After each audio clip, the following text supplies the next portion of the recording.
రేవంత్ రెడ్డి ఏమో విజన్ 2047 అని డబ్బా కొట్టుకుంటుండు, సంకల్ గుద్దుకుంటుండు. ఇది విజన్ 2047 కాదు, పాయిజన్ 2047 అయిపోయింది. ఇది విజన్ 2047 కాదు, పాయిజన్ 2047. ఎందుకంటే ప్రతిరోజు రాష్ట్రంలో ఏదో ఒక మూలల కలుషిత ఆహారంతో మంచాల మీద పడ్డ పిల్లలే కనబడతా ఉన్నారు. పాయిజన్ తో ఇవాళ పిల్లలు ఆసుపత్రుల పాలవుతున్నారు. ఇప్పుడు గౌరవ ఎమ్మెల్యేలు నేను కొంతమందిని పరామర్శిస్తే మంచిగా అయినాక మరి ఏడిపోతావు బిడ్డ అంటే నేను పోను, హాస్టల్కి పోను ఇంటికే పోతా అంటారు పిల్లలు.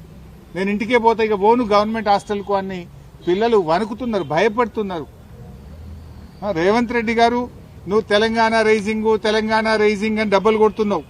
ఇవాళ తెలంగాణ రైజింగ్ కేవలం ఆ ఫ్రంట్ పేజ్ యాడ్లు, పేపర్లలో ఫ్రంట్ పేజ్ యాడ్ల మీద, టీవీ అడ్వర్టైజ్మెంటుల్లో, హోర్డింగ్ల మీద మాత్రమే తెలంగాణ రైజింగ్. కానీ ఇక్కడ పిల్లలు మాత్రం ఆసుపత్రుల్లో మంచాల మీద ఫాలింగ్. నీదంతా హోర్డింగ్ల మీద రైజింగు, గురుకుల పాఠశాల ప్రభుత్వ పాఠశాల పిల్లలు ఆసుపత్రులలో బెడ్ల మీద ఫాలింగ్.